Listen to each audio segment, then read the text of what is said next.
FaZe Clan comes in as the #1 seed in Pool C, but in this episode of 32 on 32, we break down why FaZe Clan might not be feeling as comfortable as the seed might suggest, as their hardpoint has gone from a +73 differential at Anaheim to a -44 differential when they were at Miami. Find out more about FaZe Clan as far as where their statistics lie and what they should be feeling coming into Pool C in this episode.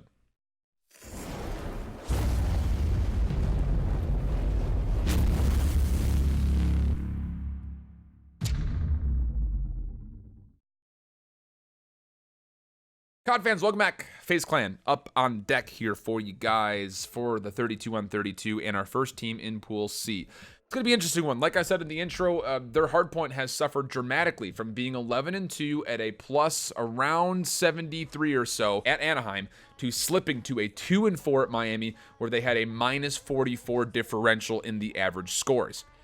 But here's the good news, I think, if you're FaZe Clan. It was a tough road for them, to be completely candid, and there were a couple of slips that really did cost them. They also had a number of very close wins where, honestly, they probably could have ran away with them a little bit harder if there a couple of things would have gone right. So let's take a look just back at FaZe Clan and their pool as a whole as far as what they'll be dealing with. In Pool C, of course, you're dealing with FaZe Clan as the #1 seed. They'll be also getting units in the #2. And then how about this Mazer Gaming squad as the #3 seed, and Animosity, formerly known as Team Divinely, the German squad, will be the 4th seed coming out of the open bracket. Honestly, a pool where it really feels like Search and Destroy is going to run the day, if I'm being completely candid about it. Units has been a squad that have been looking very, very good in their hardpoint. They're 5-4 there overall, but they're very weak in the Search and Destroy, only a 2-5 there.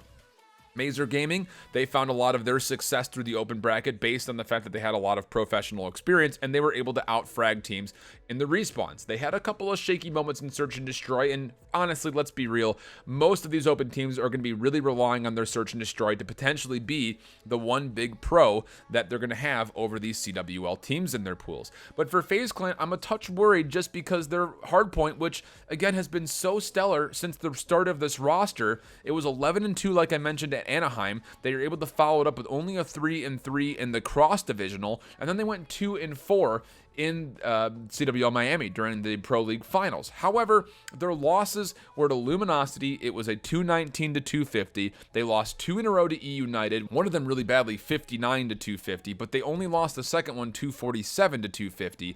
And then when they played Gen G, it was an 0-3 against them, where they were only able to put together a 115-250.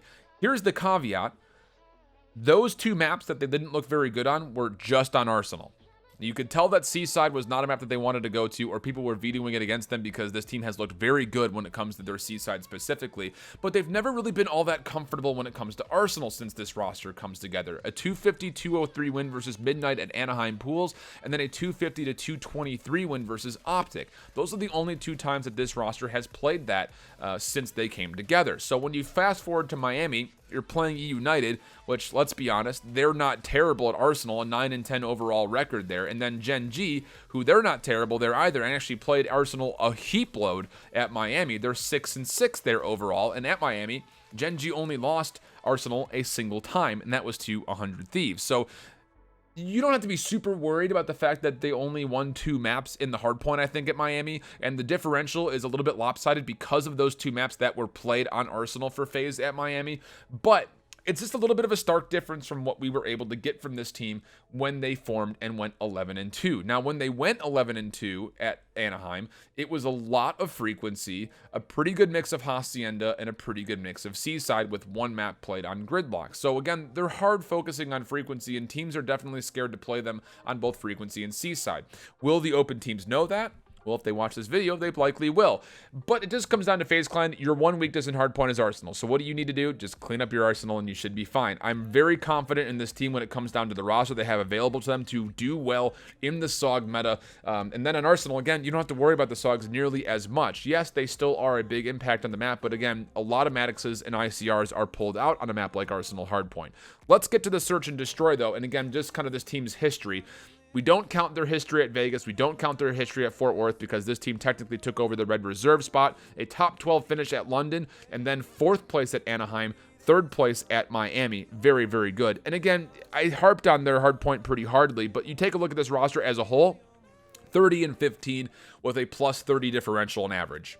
It's great. That's actually very, very good. And yes, a lot of it comes in the back end of that 11-2 where they were established both of those stat lines base, but still, they're looking very, very solid when it comes down to their hard point as a whole. You go over to the search and destroy, and again, not bad here either. 16-22 with a 4.24 rounds for them on average and a 4.74 against them. Again, you just round that. It's an average of 4.5 in the rounds. That's not bad. It's round 9, round 10 most of the time. And then you go to their control, and this is where this team has really impressed me, and where I think they're the scariest when it comes down to Pool C, is the fact that they are dominating in the control. They have looked very, very good there. A very solid average of over a round on average per map that they play. You love to see that. They've been looking, like I mentioned, very good in the frequency hardpoint, very good in both Hacienda and Seaside on their hardpoint. The search and destroy has been a little bit all over the place. You would say their strongest map is likely on Arsenal, where they have the most experience there, and their win-loss ratio is about even, but most of those games that they play go round 9 or above. Then you get to their control, and honestly, I don't want to play them anywhere on control. There's not a safe map that you can go against this team. They've played every single map pretty evenly since this team formed, and with about even success rates across each of them. So this is a scary team. One of the reasons why I think this team is so scary is the fact that you've got Scraps who's coming into this mix, and he's putting up some insane numbers. 1.17 overall rating on codstats.gg for just the Pro League, and a 1.19 average KD. He's been looking very, very solid on the Maddox, as he typically will sit there and play it with the battery. He's been having a very good understanding of the War Machine and Cluster Grenade and how to use those properly. But the biggest thing is he and Celium are playing so well together when it comes to being the cleanup role. They're able to lock things down at long range, sure, but Zuma and Asim are doing a great job of opening the door to let Scraps and Celium come in and have a major impact. Beyond that, you look at Zero and his ICR gameplay, and goodness, you wonder why he wasn't running the main AR for the entirety of the season. Because when he was on Red Reserve, Zero was kind of questionably just in a weird spot where he had to run up front with a couple of players due to maybe the issue of a lot of players wanting to run the main AR spot. Zero gets dedicated to the AR here, and he's looking very, very good as the anchor. He's looking incredible, actually. One of the best, I would say, possibly in the league. So when it comes to the full expectations for a team like FaZe Clan, again, I didn't have a chance to get anybody for an interview, unfortunately, but you still have to feel pretty good about this pool, just looking at it again.